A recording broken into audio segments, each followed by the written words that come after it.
এই হচ্ছে জমির অবস্থা। আগে একবার ধানগুলো মারানো হয়েছিল পা দিয়ে।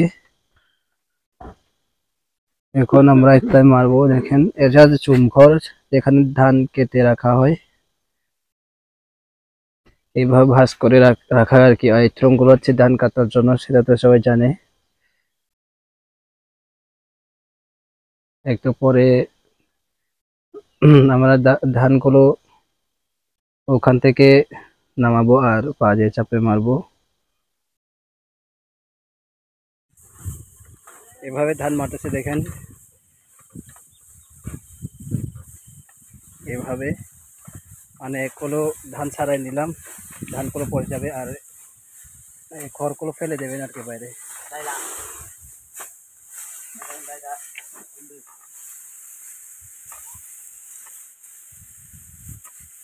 এভাবে সারাদিন যতক্ষণ শেষ হবে না এভাবে করতে হবে।